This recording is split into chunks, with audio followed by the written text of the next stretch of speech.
Bueno, hablando de la música, ¿no? Los griegos tenían música, por supuesto. Pero no quedó registro. No concebían la poesía sin la música acompañándola. No tenemos ni idea cómo era. No tenemos pero la menor idea. Y hay esfuerzos, hay grandes esfuerzos por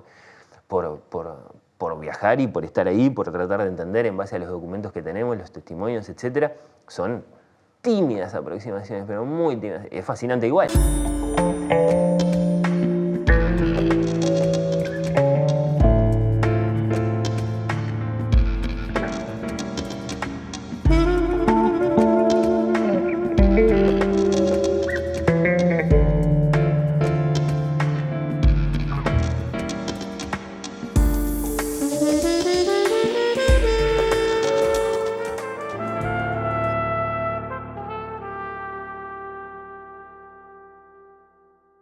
Bienvenidos a Charlas de Mentes. Hoy recibimos un invitado especial, experto en libros, periodista cultural, conductor de Oír con los Ojos y sobre todo el original guardián de los libros. Y hoy, ciudadano ilustre, nos resistimos a la nada con Fernando Medina. Bienvenido, Fernando, ¿cómo estás? Muchas gracias, Bernardo.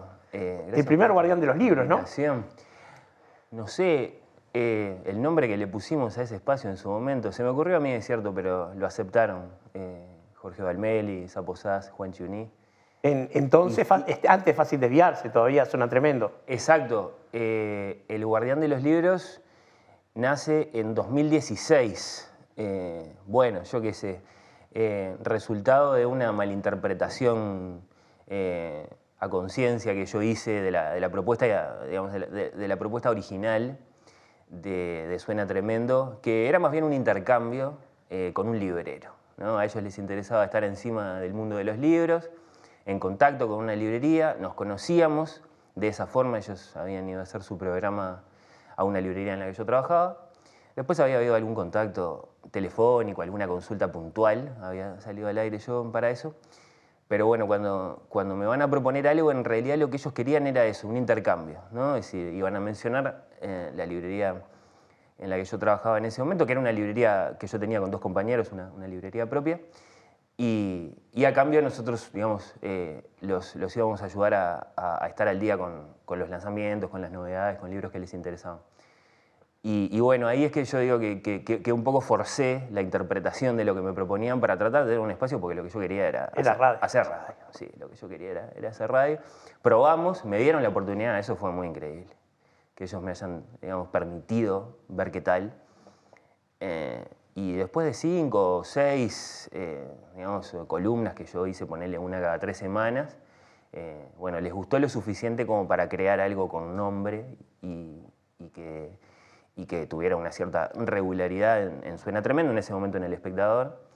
Y bueno, ahí fue que yo propuse ese nombre, siguiendo un poema de Borges, El Guardián de los Libros. Y somos grandes contrabandistas de Borges en la radio, vos y yo, ¿no? A mí me parecía que tenía que llevar un nombre borgiano ese espacio, que quería tener además una cierta forma bueno, que quería proponer una cierta forma de relacionarse con la cultura que se siguiera de la lectura de la obra de Borges. Y bueno, fueron 5 temporadas del Guardián hasta 2020. Claro, pero ahí no es que te fuiste, sino que lo convertiste el espacio en el Ciudadano Ilustre. Sí, cerramos el Guardián, que yo creo que estaba bien en ese momento cerrarlo porque había tópicos, había recorridos, había ideas a las que yo había vuelto varias veces en esos 5 años y que entonces los oyentes ya conocían, los seguidores del espacio que ¿Ya te conocían los trucos? Siempre fueron muchos.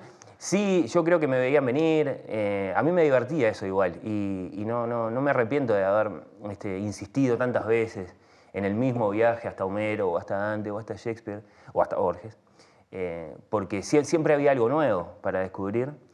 Pero bueno, sí estaba bien, me parecía, proponer otra cosa con otro nombre y más amplia que los libros, que un poco ya se venía dando. Claro, porque vos también tenés mucho de música clásica, has hablado de ópera en radio. Toda clase de atrevimientos, toda clase... En un programa de rock, en un programa así tan luego, ¿no? Tan peludeador, sí. Te metiste con la ópera. Bueno, sí, eso empezó con la Novena Sinfonía. Yo les había dicho, un día hablemos de la Novena Sinfonía, van a ver que les va a gustar como asunto. El Beethoven que está detrás de esa obra, les gustó y después de eso hablamos pero muchísimas veces de música sinfónica, de ópera, hasta de ballet. Claro, hay que decir que los conductores Juan Chiuní y Sapo Sas, Diego Sas, son muy melómanos, de Sí. otro palo, pero saben muchísimo de música. Son grandes eruditos, cada uno con los acentos puestos, digamos, en una enciclopedia distinta. Tal vez Sapo sabe muchísimo de música popular del Río de la Plata, por ejemplo. Y bueno, Juanchi de rock, los dos saben muchísimo de rock. Bueno, Sapo ha escrito libros, en fin. Y bueno, y lo que hacen con la música en el programa es curioso porque a veces parece como que fuera, digamos, lo que acompaña las entrevistas políticas y las columnas y los contenidos de más sustancia, pero en realidad la música en el programa, uno se da cuenta, es lo que justifica el programa. Sí, yo he conocido muchos discos sin autores por ellos. No, y aparte porque de todo lo que ellos hacen al aire, seguramente lo que no te negocian es ese tema que ponen a las 4 y pico o ese espacio que pueden dedicar ahora todos los viernes de tarde a pasar 6 o 7 canciones con alguna consigna. O bueno, eso que crearon en los últimos tiempos que se llama la RUC, que es una cosa muy, muy disruptiva en un montón de sentidos y los apasiona por lo que saben y por lo que lo disfrutan y yo les admiro mucho eso. Sí, es el sello de ese programa y es un programa de nicho quizás, pero es un nicho grande. Bueno, eso es muy increíble, ¿no? Esa digamos, llegada que ellos tienen, no hay por qué no decirlo, termina siendo muy masiva, masiva, no estarían donde están de lo contrario y con la permanencia que tienen, ¿no? Desde 2011 existe Suena Tremendo, desde 2018 es Fácil Desviarse. Y bueno, la entrevista política... Claro, cuando El Espectador es comprado por Magnolio, pasan a Del Sol. Al año siguiente, no en el primer año, de hecho hay un año muy particular, yo ya los estoy acompañando en ese momento, que es el 2017, en el que ellos pasan a la mañana del Espectador, hacen un periodístico con otros desafíos, evidentemente, salían por la 92.5 también en ese momento, salíamos, ¿no? A mí me tocaba una vez por semana.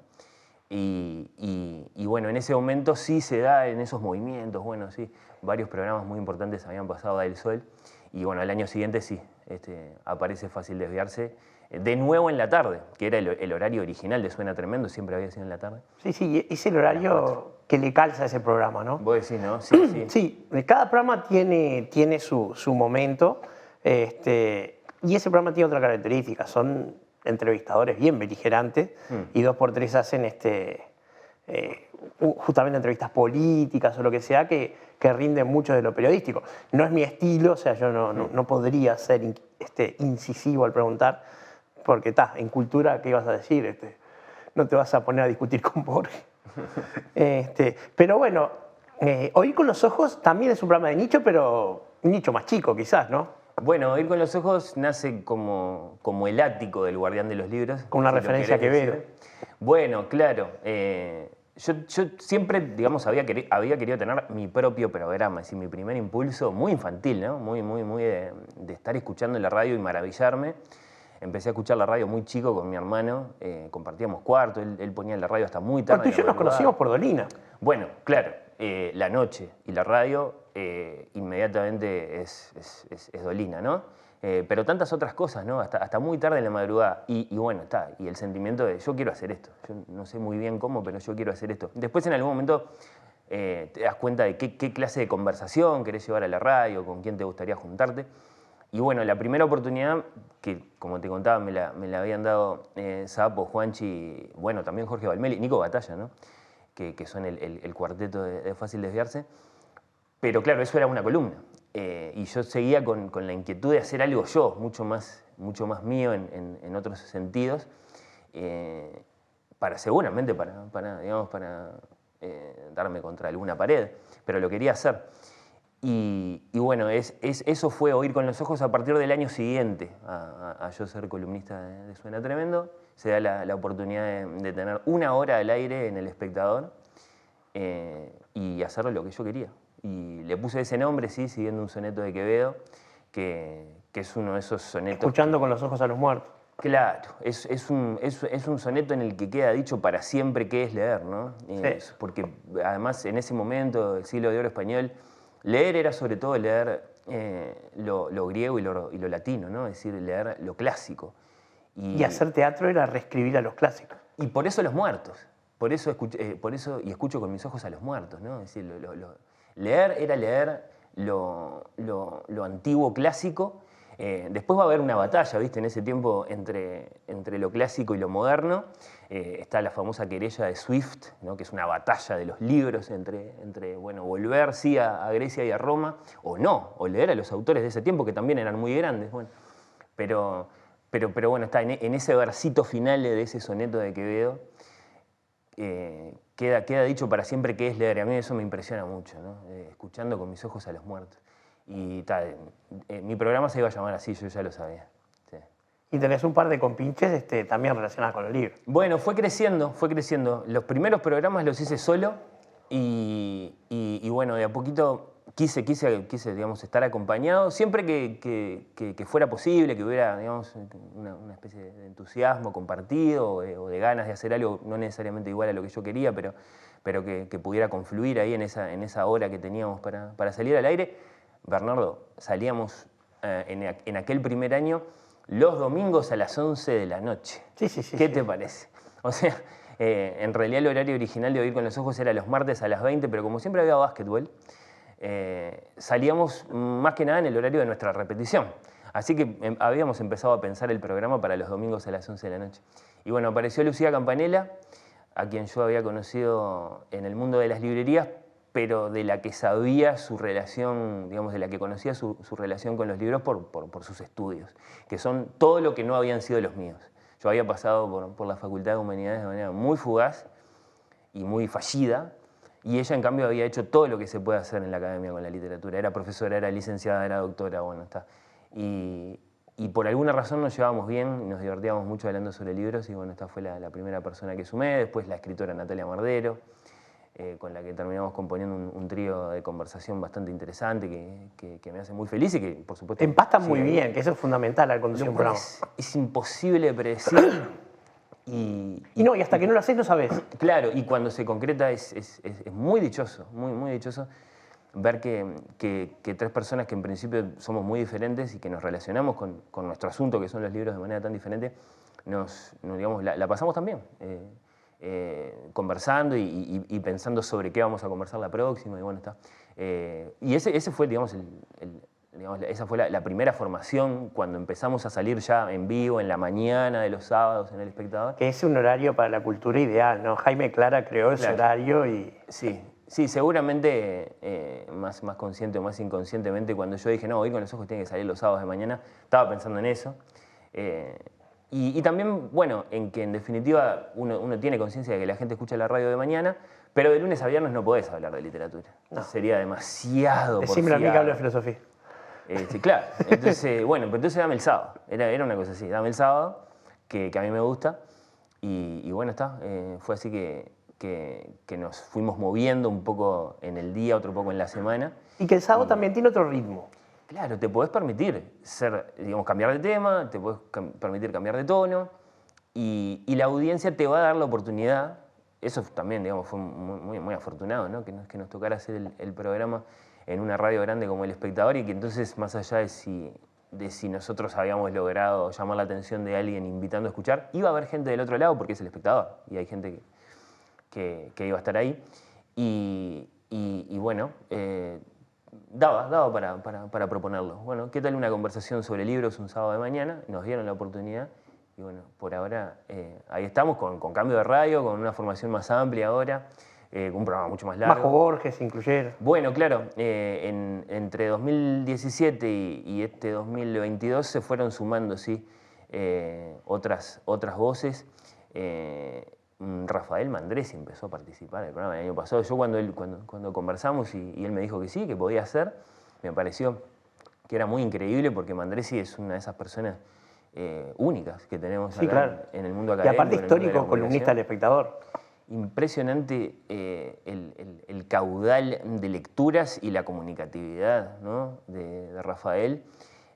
Bueno, colaborador histórico de En Perspectiva, ¿no? De ahí la relación que fuimos construyendo cuando Oír con los Ojos pasa del Espectador a Radio Mundo, que es la radio en la que En Perspectiva Producciones pone su programación ya hace unos años. Y bueno, ahí estaba Mandresi y nos empezamos a llevar muy bien, y bueno, en un momento surgió que él colaborara con el programa. Después Candela Stuart, que es una figura muy, muy joven que trabaja, digamos, en la producción de En Perspectiva, y es una grandísima lectora, melómana, tiene 24 años, o sea, a mí me tentó mucho eso. Yo sabía que iba a ser muy, muy, muy impredecible para mí, digamos, tener a Candela ahí conversando con nosotros por el mundo que nos separa, y me encantó eso. Sacarte de la zona de confort está bueno. Absolutamente, y no puedo pedir más. No puedo Un poco pedir lo que más. hace Cristel Latequi en Zona Tremenda. Bueno, claro, hay algo de eso también, sí, sí. De hecho, el espacio de Cristel es un espacio de choque ya, digamos, Desde el nombre. de concepto mismo, ¿no? Sí, de lo que se trata es de descolocarlos, ¿sí? a los conductores. ¿Es una música para dos viejos chotos, se llama? Bueno, se llamó así durante todo el primer ciclo y ahora se llama simplemente Música Nueva. Ok. Como diciendo, ya les dimos suficiente palo a estos dos señores, ahora simplemente vamos a traer las novedades. Y bueno, y para completarte, desde este año participan de Oír con los Ojos otras 3 voces, 2 muy conocidas para quienes, digamos, siguen el periodismo cultural acá en Uruguay, porque bueno, está Emanuel Bremerman, que pasó por este ciclo. ¿No? Obvio, claro, sí, sí. Escribe para El Observador, tiene un gran podcast de cine que se llama Santas Listas, y es un periodista joven de esos de los que enseguida llama la atención su brillante... Sí, absolutamente. Su capacidad para mirar y para leer y para escuchar, bueno, está. Y lo buena gente que es, o sea, es... No, es encantador. increíble. Lo invité una vez al programa y bueno, me di cuenta de que nos llevábamos muy bien y a partir de ese momento quedó ahí como capaz que la posibilidad de unas participaciones más regulares que se concretaron este año. Bueno, está después Majo Borges, otra conocida, pues sobre todo de los cinéfilos acá en Uruguay, pero digamos, de la gente que escucha radio en general, Claro. porque tuvo digamos, grandes momentos en la radio. Para mí es un placer que ella, después de algún tiempo de no estar al aire, haya vuelto a estar al aire regularmente en mi programa. Es una voz que se extraña, pues es una voz particular. Claro. Y yo el primero, yo como oyente era el primero que la extrañaba y por eso para mí fue como, digamos, doble o triplemente feliz concretar esas participaciones de ella en el programa. Son, te confieso, seguramente las que más suelto en el sentido de decir, no, a mí lo que me interesa es que Majo haga lo que se le antoje, o sea, que Claro. ella, más allá de después ponernos de acuerdo en alguna parte del intercambio o en cómo le puedo llegar a aportar yo a lo que ella trae, pero me interesa mucho que ella sea libre, porque claro, es una gran periodista, que siempre tiene ideas, bueno, está, que domina muchísimo el mundo del cine, pero que también lee, que también escucha música, como que se mueve muchísimo. Y después, la otra persona que empezó a participar de este año en Oír con los Ojos, es la más excepcional en el sentido de que nunca había estado en un medio de comunicación y sin embargo yo la conocía de las redes y, bueno, y del mundo académico porque estudia letras y bueno, en algún momento nos conocimos en la Facultad de Humanidades, es Yara López. Tiene una mirada personalísima también de todo ese mundo, ¿no? Que es el mundo del programa, sea leer o mirar películas o series o escuchar música. Y bueno, está. Básicamente estoy digamos, muy contento con la formación que tenemos este año. Sí, ha crecido mucho en ese sentido el programa.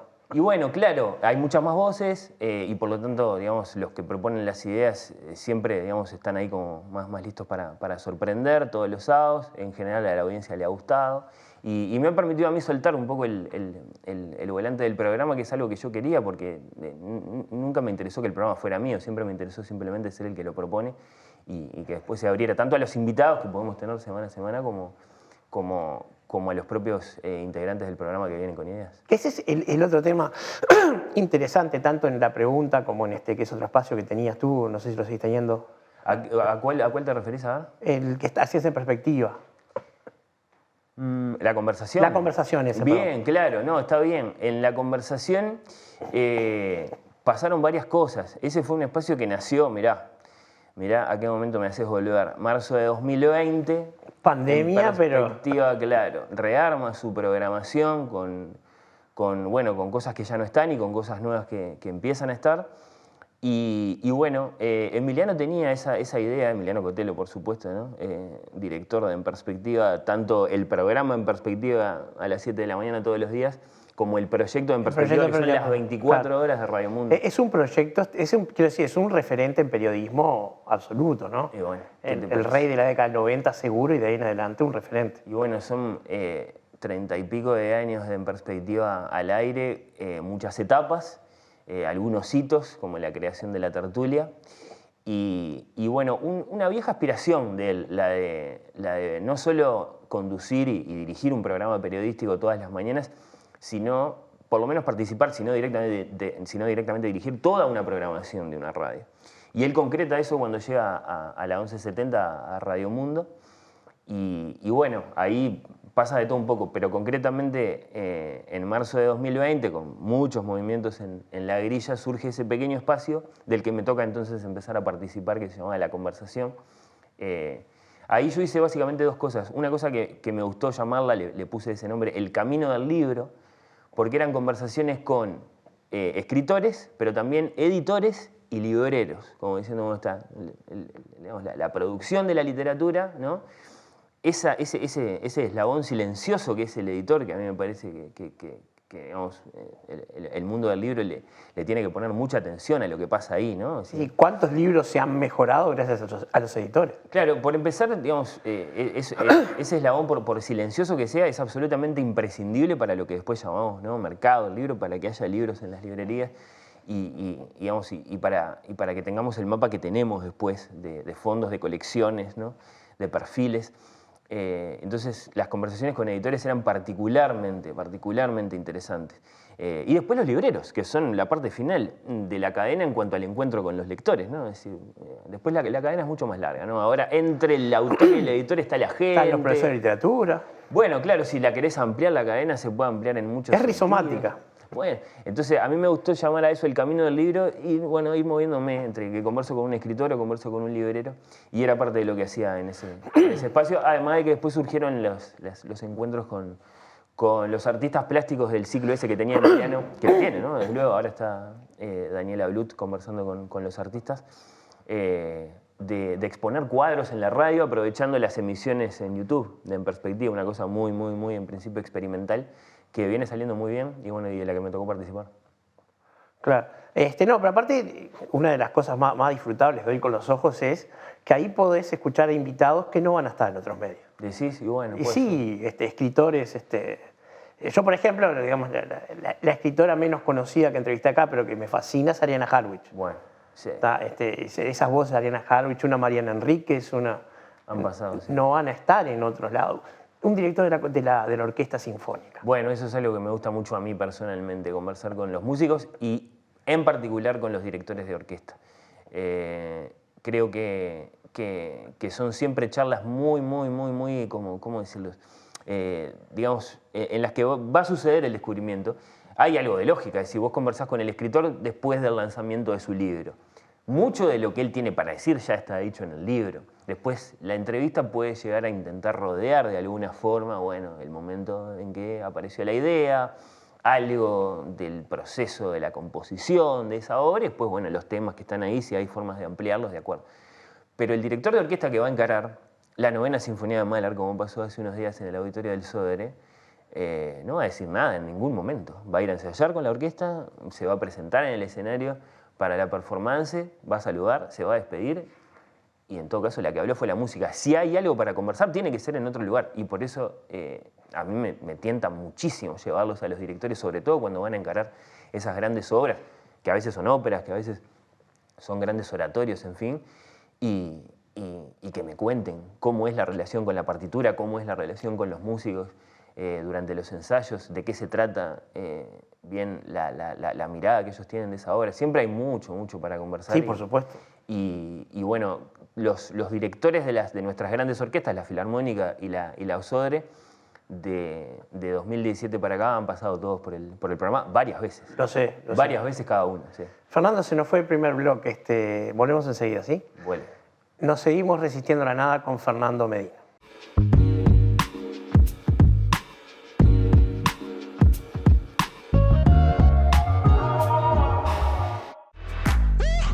Muebles Da Vinci, fabricación de living nacional, trabajos a medida, gran variedad de telas a tu elección. Contactanos a través del www.mueblesdavinci.uy, @mueblesdavinci o al 098 60 0069. Café Max presenta el mejor regalo para mamá en 10 segundos. Máquina de cápsulas Lavazza Blue. El mejor café italiano. En casa o en la oficina. $180 masiva. Viene con 100 cápsulas de regalo. Lo pedís al 094-270-786 y lo llevamos a tu casa u oficina.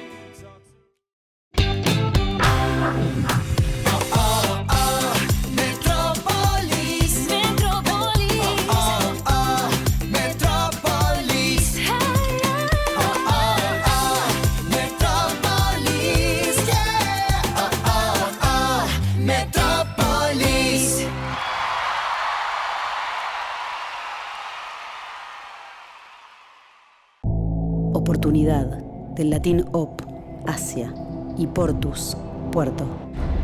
Hacia el puerto van las oportunidades y desde ahí llegan a todos. Estamos trabajando para ampliar la terminal Cuenca del Plata y sumando infraestructura para estar a la altura de los principales puertos del mundo, para recibir barcos de cualquier tamaño y bandera, y así seguir generando oportunidades que queden acá. Terminal Cuenca del Plata.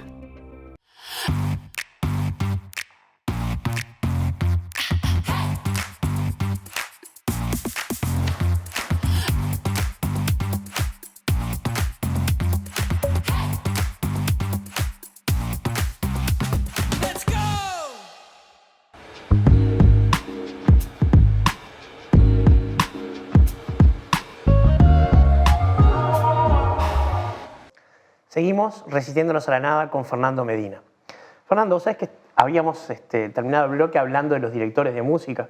A mí me pasa con los directores de teatro que ni siquiera salen a saludar porque hacen su trabajo y no aparecen delante de su elenco, ¿verdad? Suelen ser más invisibles todavía, tenés razón. Claro. O sea que te entiendo perfecto porque aparte el director de orquesta es el que le impone el ritmo, da su lectura de la obra a la orquesta. Hay la pregunta por ahí que a veces los ofende un poco a ellos, pero yo creo que es una pregunta que está bien, que es natural, que es inevitable, que la pregunta que interroga, ¿qué es lo que hace un director y hasta para qué sirve un director? Incluso hay un beat de comedia de Seinfeld, que capaz que te lo acordás, en el que dice, entre nosotros, le dice a su público, el director de orquesta, lo entiendo al principio de la obra, para decir ahora, pero después el músico está mirando la partitura, ya sabe lo que tiene que tocar, me vas a decir que si se olvida de algo, va a venir el director a salvarlo con agitándole un palito delante claro, de la pero tienen que tocar todos juntos, no es tan fácil.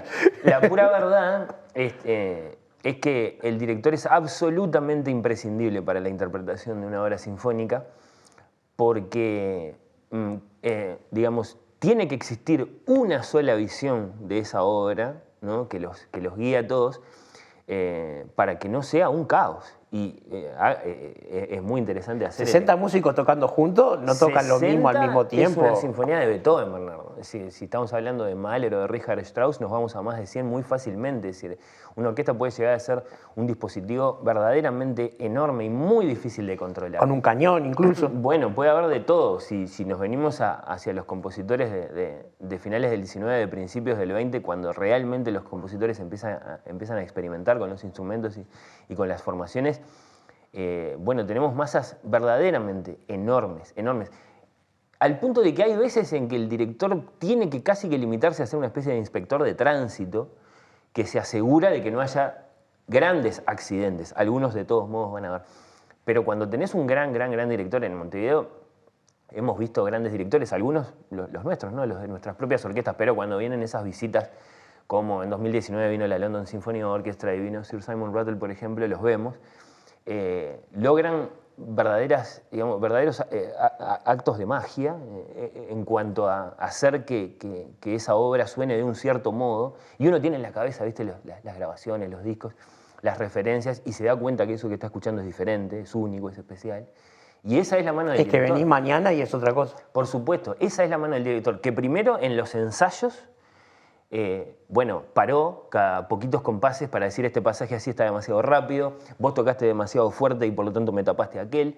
Y después en el propio concierto, en el que no puede parar, a través del gesto, a través de la dirección propiamente dicha, va logrando que la música suene de un determinado modo, poniendo los acentos o acelerando o enlenteciendo, que claro, hacen que un concierto sea lo que es. Un concierto es una vivencia, una experiencia única.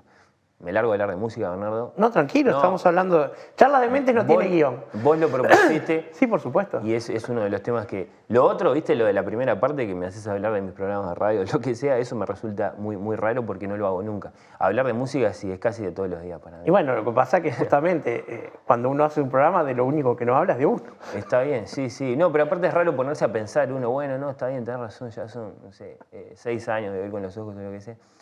En cambio, la conversación, por ejemplo, sobre música, como después sobre libros u otras felicidades que tenemos por ahí, sí es el alimento de todos los días. Y en particular, la música sinfónica a mí, como después la ópera, en fin, me gusta muchísimo, me hace muy feliz. No podría vivir sin eso. Sí, se nota, pero aparte dijiste algo recién como al pasar, y es que, pensando en el chiste de Seinfeld, uno no debe creer que un concierto o una obra de teatro es lo que uno se sienta y ve. Atrás hay decenas de cientos de horas de ensayo y vienen actores o músicos profesionalísimos de altísimo talento, pero no es lo mismo lo talentoso que seas vos, tenés que aprender a tocar con los demás. No, claro. Y cada alineación es un mundo. Hay como muchos escalones de eso, ¿no? Viste que, bueno, Gabriel Calderón, que es el actual director de la Comedia Nacional, siempre digamos, le recuerda a su interlocutor, cuando aparece esta conversación, que de todas las expresiones de la cultura, el teatro es la más difícil en ese sentido, porque no hay ninguna forma de guardarlo, ¿no? Vos decís, la música, bueno, está, la música la grabamos, después la escuchamos, ¿de acuerdo? Por lo menos de un siglo a esta parte. Con el teatro no puede pasar eso. Entonces, hay como escalones. La música se queda un escalón quizá por detrás del teatro en cuanto a eso, porque sí existe la posibilidad de guardarla, pero aún así lo que guardás es una versión. Es decir, no es que porque tengas en tu casa... La fosilizás. Claro, pero no es porque tengas en tu casa un disco con la Novena Sinfonía de Mahler, que entonces no vale la pena ir a escuchar la Novena Sinfonía de Mahler en concierto, porque la música está muy viva y eso que vas a escuchar en el Auditorio del Sodre, por ejemplo, no es lo mismo que lo que tenés en tu casa, es otra cosa. Es cierto que la obra de teatro, yo me doy cuenta de eso y me parece muy lindo que Calderón lo recuerde, digamos, está como en un nivel superior todavía en cuanto a cosa viva. Es decir, el teatro no hay ninguna forma de guardarlo, porque si vos filmás una función... Ya no es teatro. Eso después, si lo vas a ver en tu pantalla, en realidad directamente, claro, es otro género. Sí, está más cerca de ser una yo película. He visto teatro filmado con fines académicos. Claro. Tenía que hacer un estudio y tenía que refrescar la obra. Bueno, acudo a los registros, pero tanto con cualquier espectáculo en vivo, lo convivial no es transferible. La experiencia estar ahí. Sí, sí, sí. Es muy lindo pensarlo, es muy lindo comprenderlo y sin duda aumenta la capacidad de uno para apreciar y eventualmente para gozar, ¿no? Con la música sin duda es así. Uno se queda, por ejemplo, de este lado de los que son capaces de escuchar en una gran obra musical todo lo que él escribió, el compositor puso en la partitura. Uno simplemente se queda con lo intuitivo. Pero siempre se puede dar algún paso en ese sentido, siempre se puede comprender alguna cosa más que seguro te va como a apretar un poco más el corazón en el momento de estar ahí.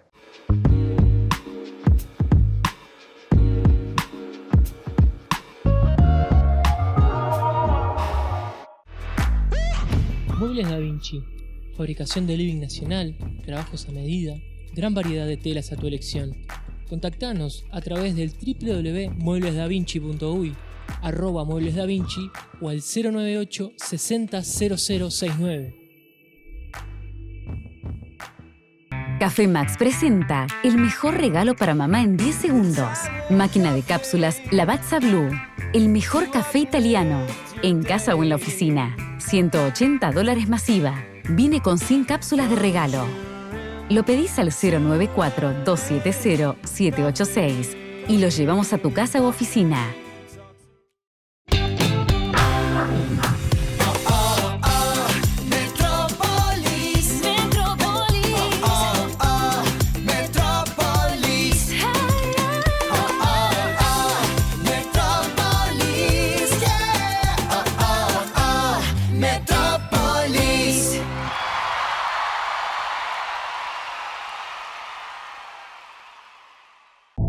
Oportunidad, del latín op, hacia, y portus, puerto. Hacia el puerto van las oportunidades y desde ahí llegan a todos. Estamos trabajando para ampliar la terminal Cuenca del Plata y sumando infraestructura para estar a la altura de los principales puertos del mundo. Para recibir barcos de cualquier tamaño y bandera, y así seguir generando oportunidades que queden acá. Terminal Cuenca del Plata.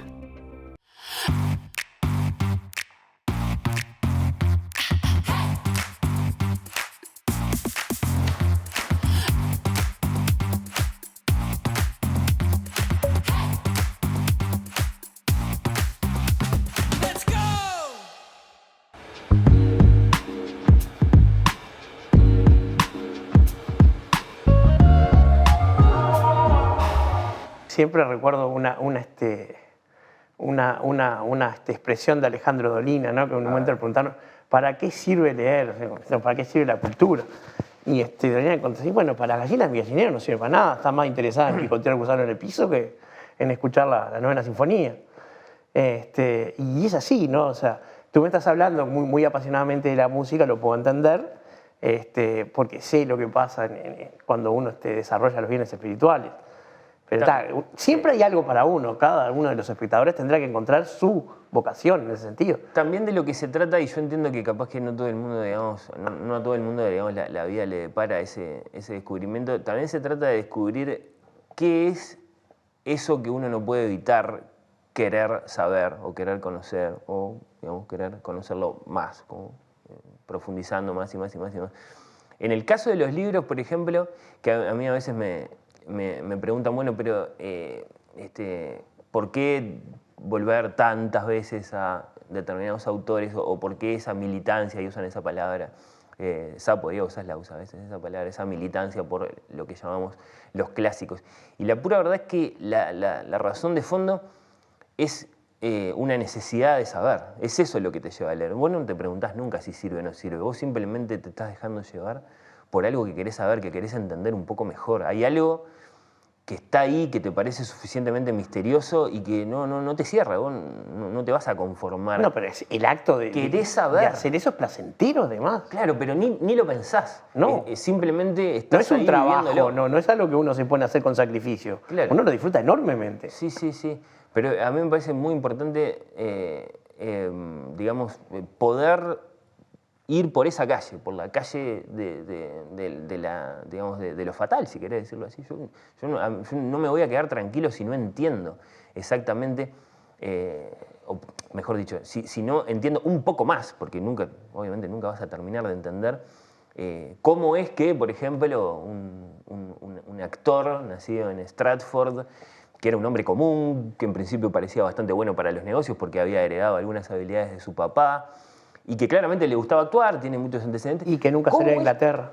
Que nunca salió a Inglaterra, que como dice Ben Johnson sabía muy poquito latín y nada de griego y que tenía seguramente una relación con la cultura muy chapucera. ¿Cómo es que a partir de cierto momento empezó a escribir esos poemas y esas obras? Yo quiero entender eso. Tengo clarísimo que es muy poco lo que se puede profundizar en ese misterio, pero no voy a parar. Y entonces, muchas veces a la pregunta ¿para qué leer o para qué sirve leer? Te habrás leído a Delia Bacon, me imagino. Hay que anteponerle esa respuesta. La respuesta es no sé, pero sí sé que quiero seguir. Sí, me ha pasado con la mitología. Claro. Hace un tiempo que empecé a estudiar mitología y también empecé a bucear y terminás en Sumeria, ¿no?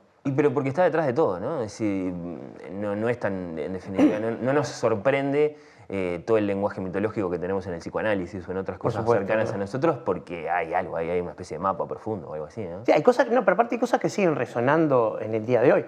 Por ejemplo, pensemos en esa visión de Einstein, de Freud respecto del mito de Edipo. Sí, claro. O sea, una visión machista, burguesa de su época, que no aplica al siglo XXI, pero todavía es inevitable pensar que las relaciones edípicas, o sea, la relación de un niño con su madre es así. Pero aparte, el mito resuena en eso. Esa lectura, acaso equivocada, de Freud o forzada o lo que sea, también es la que propicia volver a la tragedia, volver al mito y entonces ver un poco de qué se trata. Si es que de pronto Freud no leyó ese mito de la mejor manera, pero sí había sentido algo, había intuido algo. Bueno, es que probablemente lo leyó de la mejor manera que su época le permitía. Claro. Pero de ahí la justificación también de volver a Grecia. Sí, claro, ni que hablar, por supuesto. Sí. Ese es el cruce de caminos por el que siempre vamos a volver, ¿no? Sí, volver a Grecia parece sí como medio inevitable, porque en definitiva, es decir, vayas a donde vayas, terminás en Grecia, es decir, no tendríamos renacimiento sin ese redescubrimiento. Porque el renacimiento fue un impulso por volver a eso. Claro, la propia Roma, después a veces nosotros en general manejamos, viste, todos los nombres romanos de los dioses y de los héroes, es una continuación de lo anterior, y entonces también ir a Roma ya es ir a Grecia, yo qué sé. Y después, por supuesto, uno se siente muy niño, ¿no? Muy inocente. por lo lejos que está, por lo grande que es, y porque calcula que todo lo entendían de un modo que a nosotros nos va a resultar más o menos inaccesible. Bueno, hablando de la música, ¿no? Los griegos tenían música, por supuesto. Pero no quedó registro. No concebían la poesía sin la música acompañándola. No tenemos ni idea cómo era. No tenemos pero la menor idea. Y hay esfuerzos, hay grandes esfuerzos por viajar y por estar ahí, por tratar de entender en base a los documentos que tenemos, los testimonios, etc. Son tímidas aproximaciones, pero muy tímidas. Es fascinante igual. Pensar la importancia fundamental que tenía la música para Pitágoras, por ejemplo. Claro, no, es decir, toda esa poesía que nosotros leemos, la poesía más arcaica, la de Alceo, la de Anacreonte o la del poeta que sea, estaba hecha para ser cantada. Es decir, no había, eso está clarísimo. No tenemos ni idea cómo la cantaban, pero entonces, claro, la presencia de la música evidentemente era muy, muy, muy importante. Bueno, Esa medida en pies es más amigable con la música que la media en sílabas, ¿no? Yo qué sé. Bueno, todos los rituales de los que da cuenta Nietzsche en el nacimiento de la tragedia estaban acompañados de música también. Sí. ¿Cómo sería? Uno se siente muy inocente, muy niño, muy puro asombro y ninguna otra cosa cuando se asoma a esas cosas. Y aún así, querés ver un poco cómo era y a ver si te puedes enterar de algo. Sí, me reitero, pero además es un acto de placer. Uno disfruta muchísimo haciendo. Porque podría pensarse o podría interpretarse que cuando alguien dice algo como lo acabas de decir, es un acto de pedantería. Para nada. Uno no se siente mejor persona por leer a los griegos. Uno lo que está haciendo es disfrutando muchísimo cuando lo hace. Sí, bueno, yo qué sé. Yo seguramente sí, lo disfruto. Creo que es como una dimensión más de algo que le pasa a uno en esos viajes. También creo que está bien compararse a veces con ese adolescente que se aficiona, pongamos por caso, a los comic books de Superman o lo que sea, y los quiere tener todos. Y después quiere saber bien la historia del tipo que lo inventó, al personaje, y bueno, y después va a querer conocer todo lo que se hizo con ese universo, llámese películas o muñequitos o lo que sea. Cuando uno descubre que hay algo que lo atrae, yo vuelvo mucho, capaz que te acordás, a aquella conferencia en la que Borges dice, a alguien se le debe haber ocurrido en algún momento la palabra silencio, ¿no? Alguien descubrió que la ausencia de ruido era una cosa como muy especial, ¿no? Como vicisitud humana, y le puso nombre, ¿no? Le puso la palabra silencio a la ausencia de ruido, a la ausencia de sonido. Bueno, eso, dice Borges, eso es un acto estético, ¿no? Entonces, en esa competencia, por así decirlo, entre una producción humana, que puede ser ponerle nombre a una cosa, y la realidad, hay algo muy fascinante, ¿no? Muy fascinante que después termina en la discusión a propósito de si es la realidad la que imita el arte o es el arte el que imita la realidad, ¿no? Platón echando a los artistas de la República. Claro, y Oscar Wilde divirtiéndose con esas frases ingeniosas de él, que terminan siendo muy provocativas. Hay ¿no? un dato que me fascina de Oscar Wilde, por supuesto, un escritor impar, ¿no? Nunca habrá otro como él.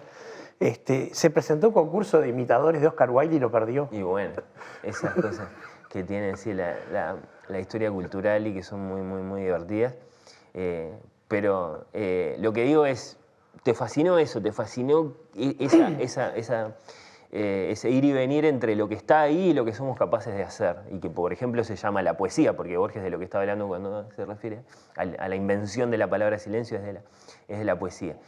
Después vos vas a querer saber quién es, entre 1000 años que tenemos de Homero a nosotros, el que lo hizo mejor. ¿Quién es el que hizo mejor esa operación de ponerle nombre a las cosas? Entonces, si sos suficientemente inquieto y tenés la oportunidad de viajar leyendo, de explorar muchas bibliotecas, de probar un poco de esto y un poco de aquello, un día te vas a encontrar, por ejemplo, con Shakespeare y te va a impresionar mucho. Bueno, Shakespeare evidentemente es uno de los que lo hace mejor.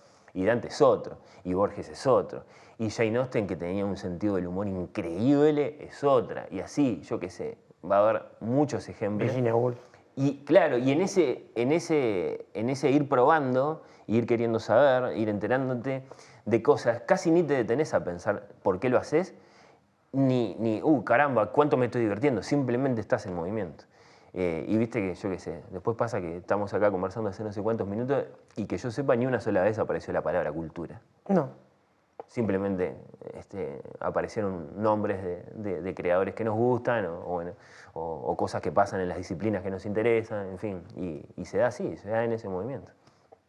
Sí, porque de última es eso, estamos hablando de cosas que nos gustan. Sí, sí, claro, no tendría sentido.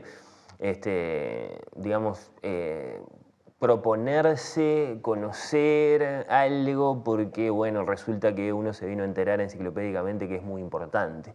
Por ejemplo, yo sí conozco el soneto ese de Quevedo, del que saqué el nombre para mi programa de radio. Después el resto de la obra de Quevedo no lo conozco porque me propuse conocerlo y fui derrotado por su barroquismo, por sus juegos, por todo lo que evidentemente demanda de conocimiento de la historia española del siglo XVI, entender las alusiones que hay en todo ese corpus gigantesco. Bueno, las intertextualidades son uno de los temas más fascinantes de la lectura de cualquier obra de arte, sí. Porque si te perdés las intertextualidades te estás quedando de la misa con la mitad, ¿no? Lo que pasa es que es un laberinto. Seguramente lo que vas a lograr es descubrir una esquina en la que podés doblar. Nunca todas. Nunca, sobre todo cuando hablamos de escritores que además... La Divina Comedia, por ejemplo, no lo vas a abarcar nunca, ¿no? Claro. Cuando vos estás frente a una obra, digamos, cuya relación con toda la anterior es tan enorme y tan compleja como la comedia o como los ensayos y los cuentos de Borges, seguramente lo que vas a lograr sea eso. ¿Cómo está? Mirá, que se te entreabra una puerta por la que podés salir, entonces de repente de Borges llegás a Tomás de Quincy, a las baladas esas que le gustaban del inglés antes de ser el inglés, como el Beowulf y bueno, y toda esa poesía épica anglosajona. De acuerdo, capaz que lográs eso, pero nunca vas a lograr todo.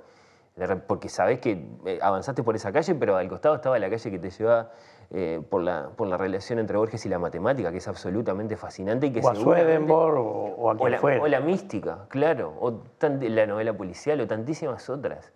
Es realmente un laberinto el de las conexiones entre los creadores.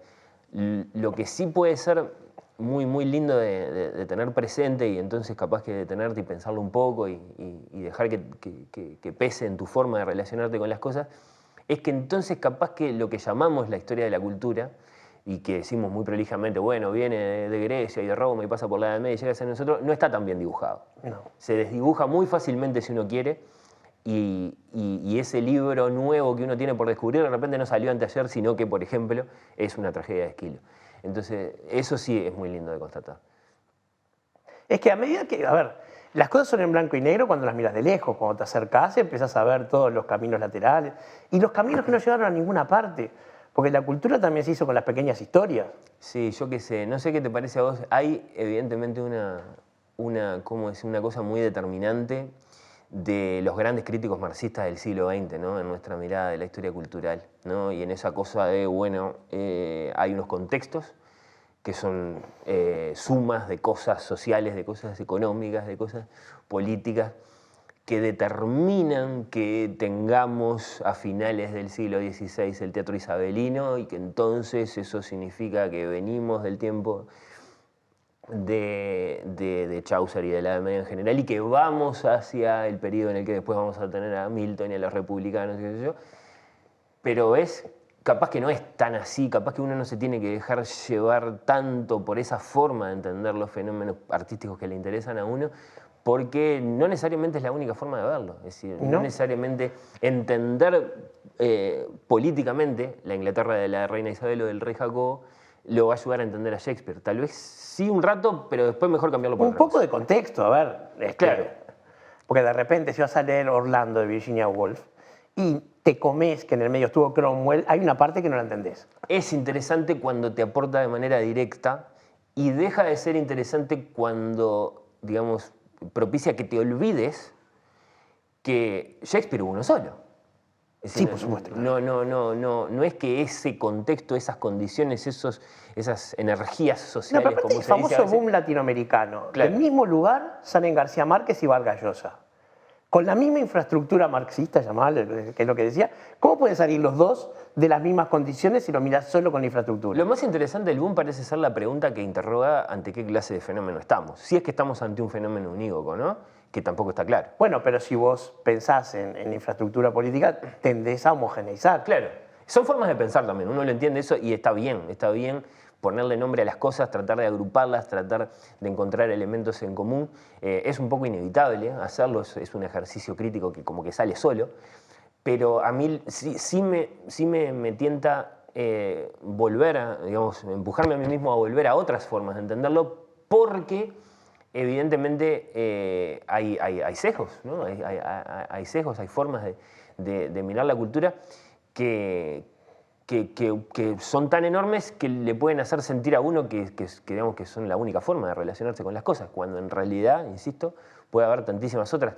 Ahora, por ejemplo, está muy pasado de moda, te diría, el punto de vista biografista para relacionarse con las obras literarias, ¿no? Es decir, bueno, ¿qué le estaba pasando a Flaubert cuando escribió Madame Bovary? ¿O qué le estaba pasando a Virginia Woolf cuando escribe La señora Dalloway o lo que sea?